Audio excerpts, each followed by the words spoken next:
Exercice 17. Première question. On nous demande tout simplement de calculer I0 et I1. Ce sont des calculs classiques et très faciles que vous devez savoir faire sans hésitation. Bon, I0 c'est vraiment simplissime, puisqu'il suffit d'intégrer la fonction constante égale à 1 entre 1 et e, ce qui nous donne évidemment e-1.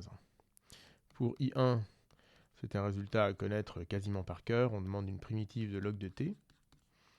C'est un exercice que nous avons fait dès le début de l'année dans le chapitre sur les équadifs. Ça se fait par intégration par partie, je ne le refais pas ici. Et nous obtenons ici e moins e moins 0 moins 1, ce qui nous donne 1. Nous voulons ensuite avoir une relation de récurrence entre in et in plus 1. Et pour cela, nous allons partir de la définition de in plus 1.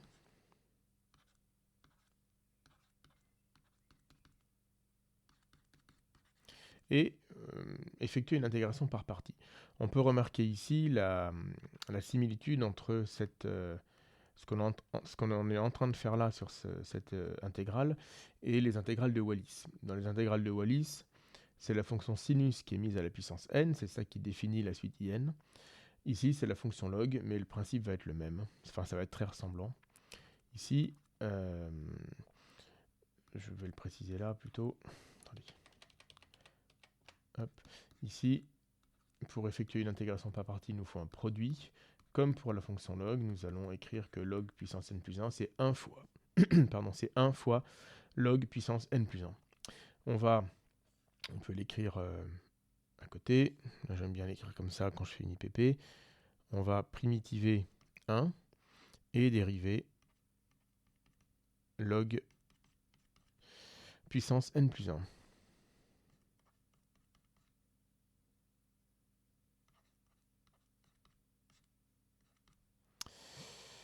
Donc, nous obtenons le produit des deux primitives, t fois log puissance n plus 1 de t, de 1 à e, moins les deux nouvelles fonctions que nous avons obtenues, que l'on intègre de 1 à e.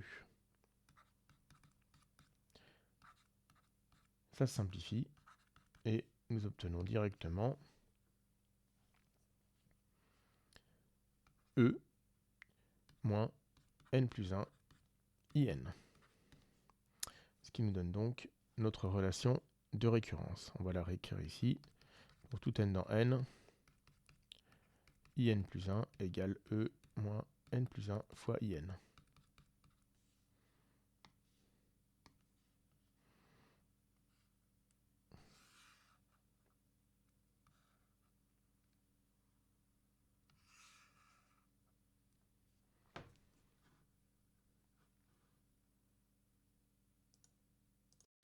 Dans la question 3, nous voulons maintenant encadrer la suite in.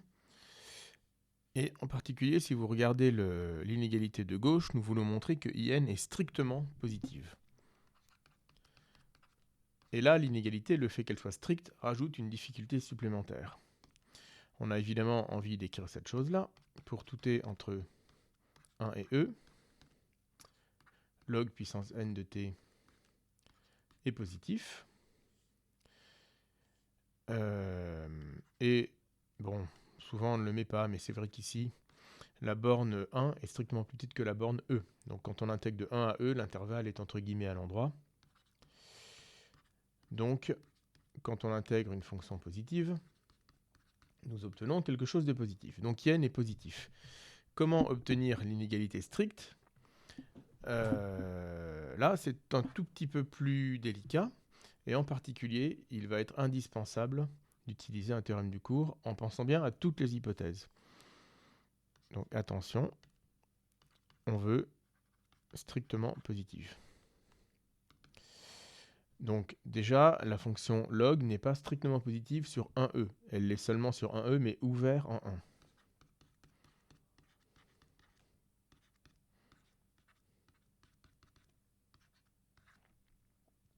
Et c'est là qu'il ne faut pas oublier l'hypothèse que la fonction log puissance n est continue.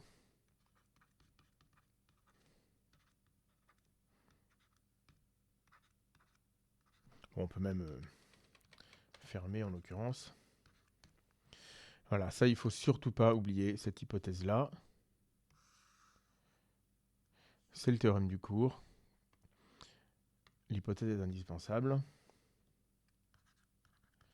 Donc là, nous allons pouvoir en effet dire que l'intégrale est strictement positive. C'est la première partie de l'encadrement que nous voulons.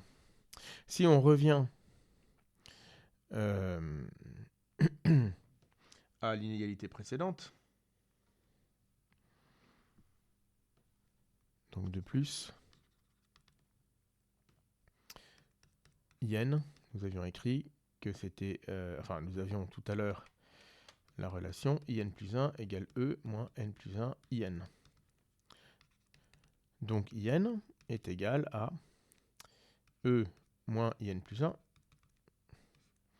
le tout sur N plus 1. Or, comme on vient de le montrer, IN plus 1 est strictement positif. Donc ici, nous avons bien une inégalité qui est stricte d'ailleurs. Bon, cette fois-ci, l'énoncé ne demande ici qu'une inégalité large, mais nous avons aussi l'inégalité stricte.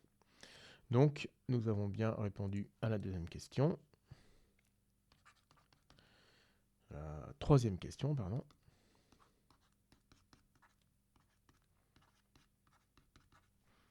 Nous avons cet encadrement.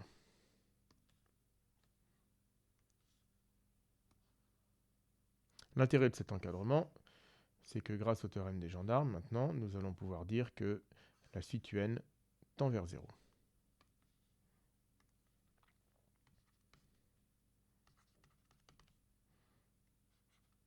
Par encadrement.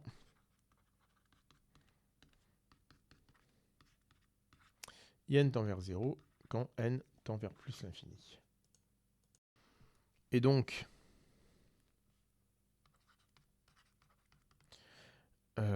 la suite E moins N plus 1 IN, qui est égale à IN plus 1, tend vers 0. Puisque IN tendant vers 0, IN plus 1 tend vers 0. Ainsi, E moins N plus 1 IN est un petit O de 1. Donc N plus 1 IN est égal à E plus un petit O de 1. C'est-à-dire que IN est égal à E sur N plus 1 plus un petit O de 1 sur N. Donc IN est équivalent à E sur N plus 1, qui d'ailleurs est équivalent à E sur N. Ce qui est le résultat qui est... Enfin, on voulait un équivalent simple de IN. Nous avons donc bien ici répondu à la question. Dans la question suivante, nous voulons montrer un résultat. Alors c'est la dernière question, hein. Un résultat peut-être un peu étonnant. Nous voulons nous intéresser à toutes les suites qui vérifient la même relation de récurrence que la suite IN. Et parmi toutes ces suites-là, il y aura donc la suite IN que l'on vient d'étudier. Mais on va montrer que si le premier terme d'une suite vérifiant cette relation de récurrence n'est pas égal à I0, alors la suite UN, en valeur absolue, tendra vers plus l'infini. C'est-à-dire que parmi toutes les suites qui vérifient la relation de récurrence que nous avons vue à la question 2, il n'y a qu'en choisissant comme premier terme I0 que l'on obtient une suite qui va converger, puisqu'ici IN tend vers 0. Dès que nous avons un autre premier terme, alors la suite va tendre vers plus l'infini en valeur absolue. Donc, pour cela, l'énoncé nous suggère d'introduire et d'utiliser la suite dn qui est égale à la valeur absolue de un moins in. Donc on pose dn égale valeur absolue de un moins in.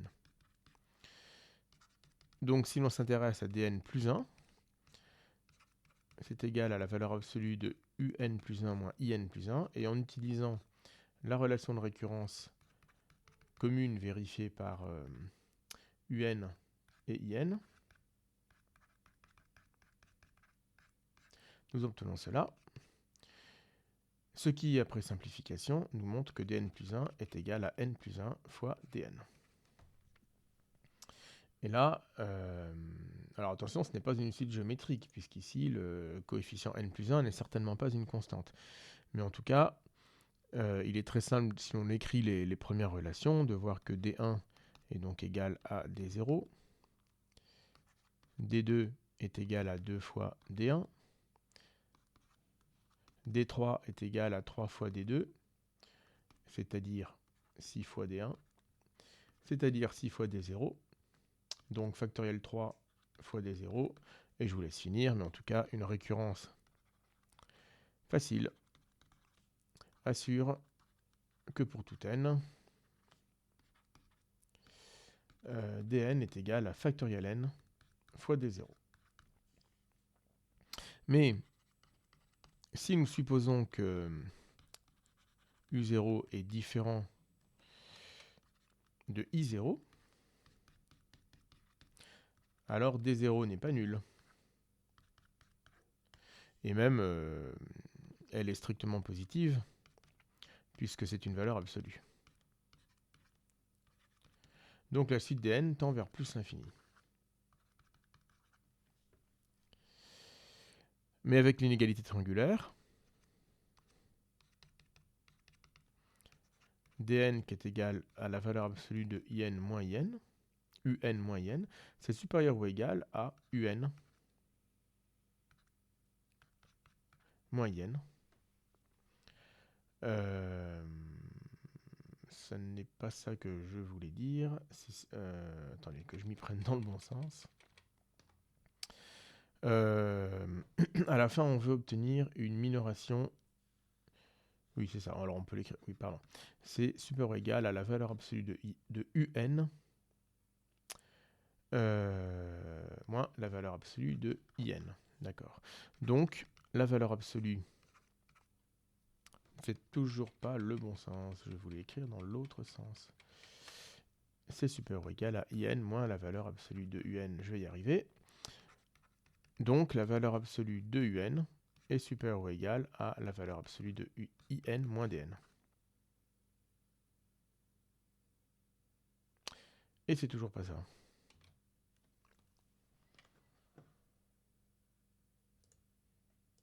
Ok, donc je me suis acharné à prendre l'inégalité triangulaire dans le mauvais sens. C'est l'inégalité usuelle de l'inégalité triangulaire que nous voulons probablement. Donc, dans ce sens-là, oui, ça c'est beaucoup mieux. Donc, la valeur absolue de un est supérieure ou égale à dn moins in en valeur absolue.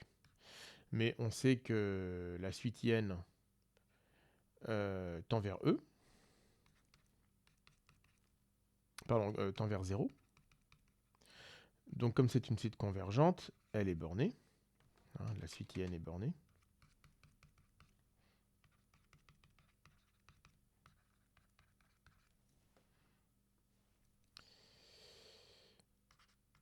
Donc la suite dn, elle est bornée, alors qu'est-ce qu'on peut dire? Elle est bornée par un certain réel. On va présenter ça un peu mieux. On va lui donner un nom. Elle est bornée par un réel petit m. Et donc, un est supérieur ou égal à dn moins petit m.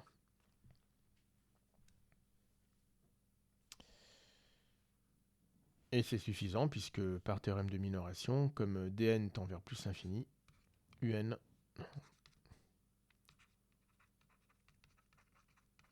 donc par minoration, la valeur absolue de un tend vers plus l'infini quand n tend vers plus l'infini. Et c'est bien ce qui était demandé.